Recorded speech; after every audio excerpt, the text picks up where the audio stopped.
Chipmunk doing another reaction. Today we're reacting to an animation horror. Sure, this is The Worm. Wanted to check it out. This is uploaded by, this is going to be a long one, Don't Walk Home Alone After Dark channel. Check them out in the descriptions below. I love the title though. That's funny. But yeah, I wanted to check this out. See exactly what's going on with it. So yeah, let's check it out.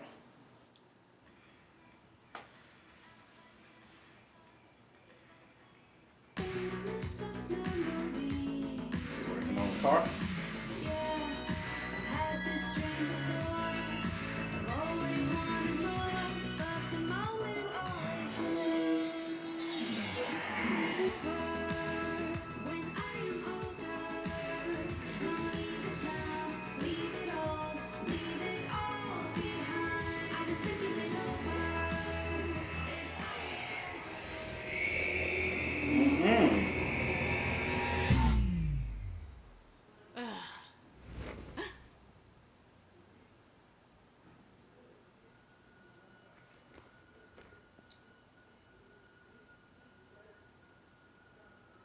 Hello?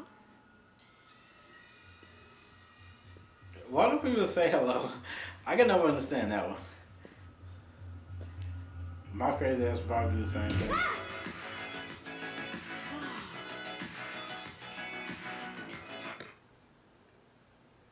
Like, is it gonna make you less freaked out if someone answers back?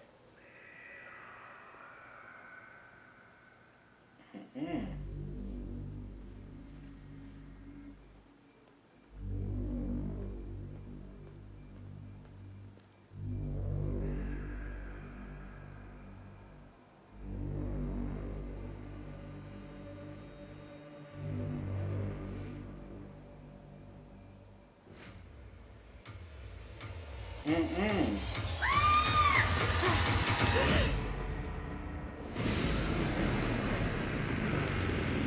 You gotta be dreaming. No.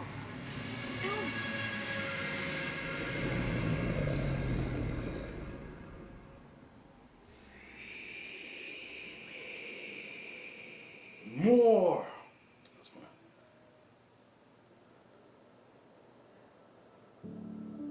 Sparrow Moon was not at all what I thought she would be. I wasn't given much time to go over her case file before our first appointment, but from what I had read, I half expected some kind of uncontrollable monster to walk through the door. She wasn't anything like that. She was quiet and guarded, smaller in person than what I had imagined from her photograph. A perfectly normal 17-year-old girl. That made it even harder to believe she was capable of doing the things that she did. She was the last surviving member of the so-called Woodfield Five, a group of kids all from the same remote northern town who suffered a series of unexplained, at times violent, mental breaks. Clinical notes suggested some kind of shared psychosis, though unlike anything I'd ever heard of in my 20-year practice.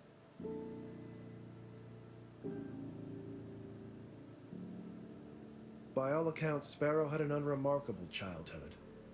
No indications of behavioral difficulty, good grades in school, active social life, no family history of mental illness to speak of.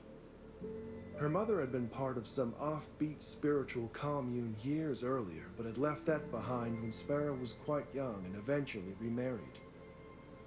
There was nothing to suggest any kind of underlying trauma or abuse, though as you come to find in my line of work, that's not always so obvious. The only path to understanding what really happened in Woodfield was Sparrow herself. And that would prove more difficult than anyone anticipated. I learned very little over the first weeks of our sessions together. Sparrow was often uncooperative, careful never to allow the growing familiarity between us to weaken her resolve. I was not as strong. I became unreasonably attached to her. The endless medical diagnostics revealed nothing we didn't already know. She barely slept. The scratches on her arms were self-inflicted. And aside from high blood pressure, she was physically healthy. No one was certain about what exactly was wrong with her. And she was getting worse.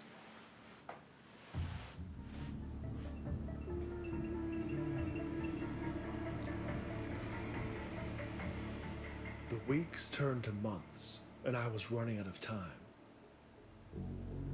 The courts had determined that unless I could demonstrate conclusive progress in her treatment, Sparrow would be transferred to an isolated psychiatric ward and out of my care. I could have walked away at that point. Good. I probably should have. But what I wanted, what I've always wanted, was answers. After all that we'd been through, she wasn't a kid to me anymore. She wasn't a monster either. She was a puzzle to solve. Sodium pentothal can be administered to induce something called narcosynthesis, a state between asleep and awake where the subject is highly suggestible. In most places today, the practice is frowned upon. Normally, I would never consider such a treatment, but given the circumstances, my options were limited. I knew full well that this could risk professional censure, perhaps even my career itself. That didn't seem to matter at the time.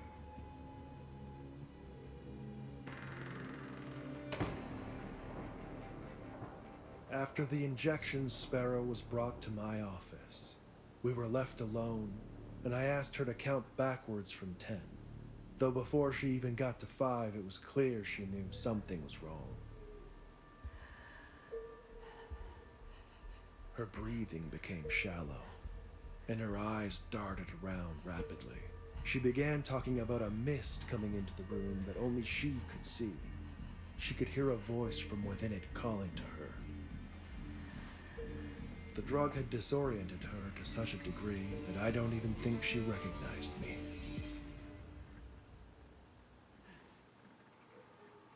Sparrow's small size and chronic fatigue made the dosage I administered tricky. She drifted in and out for several minutes.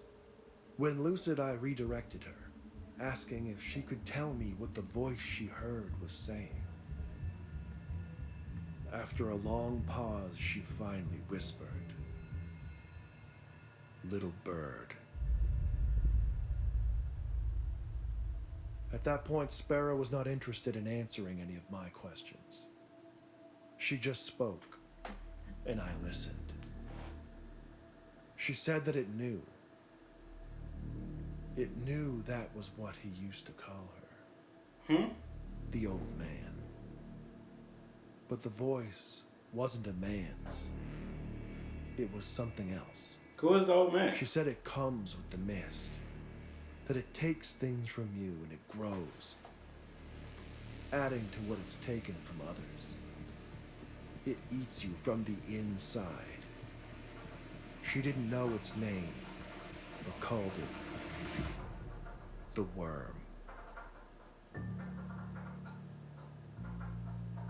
As Sparrow lapsed into unconsciousness, I was left with more questions than answers. I arranged to have her return to her room and resigned myself to the idea that I might never get the chance to understand the truth. That I had failed. I destroyed the records of our last session to prevent the review board from finding out what I had done. It was over. Or at least, that's what I thought. It was that night the dream started.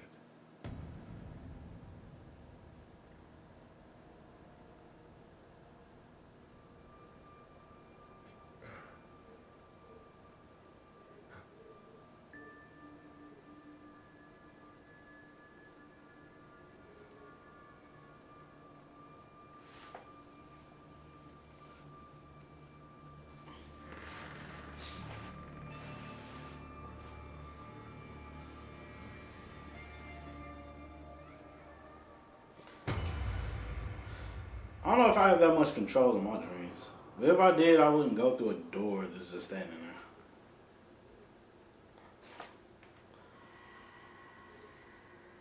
I never had those type of weird dreams. I don't think I've ever had. The ones that I can remember, anyways.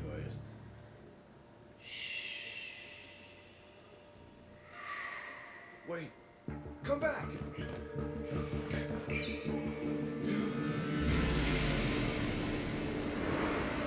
I have the dreams of like falling. I have those dreams.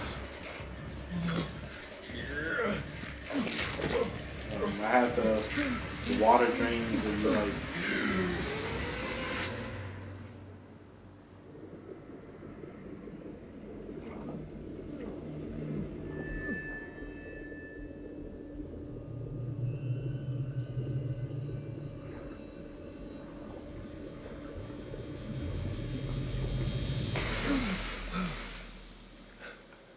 All upside down.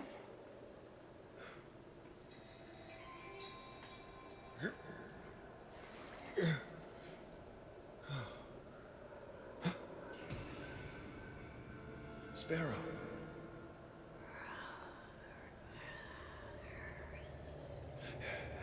What? It's the worm.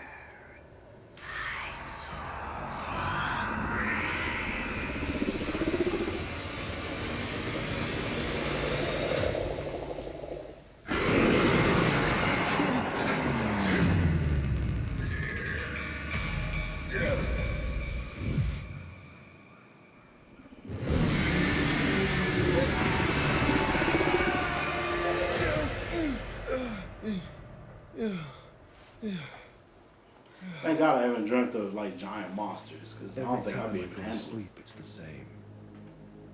It doesn't really matter how the dream begins. Eventually, the mist will come. And with the mist, always comes the worm. Just like she said it would. You can't run. That never works. It won't let you. The best you can hope for is that you wake up quick, before it begins to feed. At first, I told myself that it would go away. It could be a simple anxiety-induced aberration brought on by the stress of dealing with the case. But it was soon obvious that wasn't it. The nightmares didn't stop. I couldn't sleep, I couldn't eat. It wasn't long before my colleagues began to take notice. Things got so bad I had no other choice. I called in every favor, pulled every string I could, and arranged access to Sparrow at her current facility. I needed answers more than ever. And she still had them. Did she? I almost didn't recognize her at first. She looked strong and alert. A stark contrast to the tired girl that I had spent all that time with. It sounds like it's y'all fault. I didn't have to ask any questions this time. Just by looking at me, she knew all too well what was happening. We sat down, and Sparrow Moon gave me what I needed. The worm is some kind of parasite. A pathogen, an ancient thing passed from host to host, manifesting in their dreams, feeding on their deepest fears. It will not stop, always hungry for more. It won't kill you. It doesn't want you dead. It wants what any good virus wants. To propagate. To be passed on. To be fed. Sparrow tried to hold it inside of her, to protect others. She thought that if she could fight it long enough, it would die with her. She passed the worm to me the same way that it had been passed to her, just by telling me about it.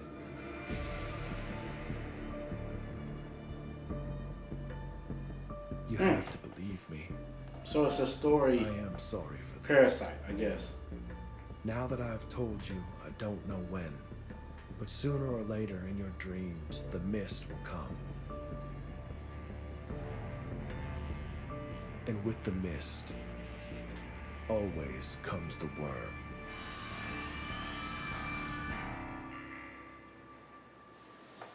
Okay. Don't walk home alone after dark. Alright. So that was the worm. It was alright. It wasn't anything scary. It was just mostly story based. To me it wasn't that scary just because it's again story based. It wasn't that much like frightening stuff that was with it. I did like the opening of it. I thought it was pretty nice as far as the opening. Then the rest just came to just story. But yeah, it was alright. Nice animation. I love how it looks as far as the animation and stuff goes. But yeah. I didn't think it was like spectacular, but it was pretty decent. So I'm not gonna treat it like a horror short film. So I'm not gonna grade it too much on like the frights and stuff like that, just because I didn't feel like it was what this was mostly about. But it was still pretty entertaining. I did enjoy it enough. But yeah, let me know what y'all think about this in the comments below.